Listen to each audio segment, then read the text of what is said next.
downloadable content, microtransactions, DRM, pre-order DLC, dislocked content, blind, stupid fucking fanboyism. What's up, gamers? Welcome to Gamer Rant. My name's Kevin, and yes, as you can see, I decided to come out of my break because I'm basically not supposed to technically come back until midway through 2020. I'm supposed to be focusing on my writing career, working on my novels, short stories, all that stuff. When this demo dropped, I decided to play it. Now, this video is going to be released in two parts. Part one is going to purely focus on my thoughts and opinions and my criticism of the demo. I am ignoring the fact that this overall game is going to be released in parts, cash grab, and I'm going to ignore that and just purely rate this on it being a demo within of itself. And when I say rate this, I'm not actually going to fucking rate it. All right, I'm going to tell you what I enjoyed and what I didn't like. And then part two, I'm going to be talking about the whole idea of Final Fantasy VII, the remake. And I'm going to remind people, if you've subscribed to me for a while, and if you're new or you're just some random person coming through, want to watch these videos in regards to Final Fantasy VII, the remake, my thoughts and opinions overall. So let's jump into this. So let's start with the positives. Visually, it looks good, but you know, it's a new game, so that's kind of what we expect. I don't really, I've watched a few people. They're like, "Ooh, this is amazing." Okay, yeah, what do you expect from a brand new fucking game? I mean, come on, get real. It's not that impressive when we've seen it before, and what happens? Can you tell me? That's right. A couple years later, those graphics become outdated. Visually, it looks nice. It's appealing. Design-wise, and when I say design-wise, so imagine you're entering a castle in a RPG. It can even be a 2D, because 2D does this as well. And you enter the castle, and the hallway, the corridor you're in, is literally the same fucking size as the outside of the castle. And you're like, why is this so big? This is a complete empty space. It's so fucking useless. Did anyone actually research castles and what they look like and how big their hallways are? Did they even research that in castles, they don't put torches on a wall? They don't do that. They don't do that because torches burn out real quick, so someone would have to go and relight them, get new ones every time. It's a very insufficient way. But anyway, you get the idea here. So design-wise, overall, I felt that at least for the area we were in, the design seemed at least, for the most part, all right. There were a couple areas I thought were too big, but we could counter that with, well, there's a couple of large enemies in those two areas, so that's why they made this area more ridiculously bigger than it needs to be, because it's compensating for the large robot that's in there. Another thing that I liked is there came a point in the demo where I switched from Cloud to Barret, and this is long after the tutorial on how to do it. And Barret made this offhand comment. I think it was something along the lines, "I see you need my help now." Some people might say that he's talking to Cloud, but that doesn't make any sense when I'm switching from Cloud to him, because it's technically the player that needs something that he specifically has, ability-wise, that I needed to use at that time. So to me, I thought as more of a snarky comment to the player, and I found it humorous, and I did enjoy it. And unfortunately, I won't be playing the game itself. We'll get into reasons why in part two. But for the people that sadly, unfortunately, will be playing it and purchasing this cash grab, I hope they continue that same kind of snarkiness in the preceding games. The music's all right, you know. So like a little updated, so that's nice.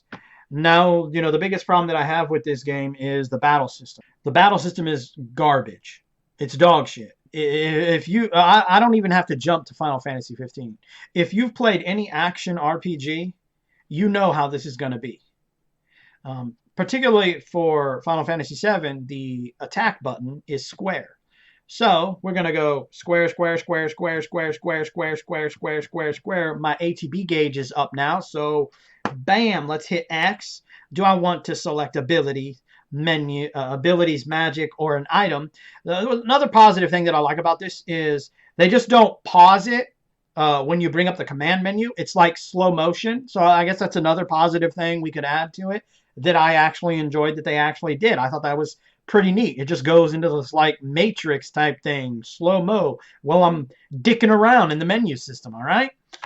And then, of course, once that's done, depending on how your ATB gauge is, you can open it again, or if it's depleted, we got to go square, square, square, square, square, square, square. You get the idea here, right? Boring as shit. Repetitive as shit. And I know there's going to be people that be like, well, most action RPGs, turn-based, any game, we don't even have to go by genre. Video games in general are repetitive.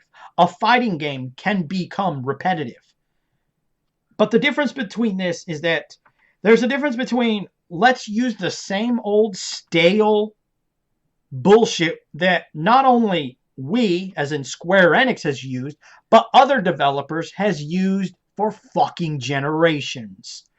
No innovation whatsoever. Very few games that come out that are action-oriented actually implement what we could call combos. You know, high attack, low attack, that kind of thing. And to me, it's just meh.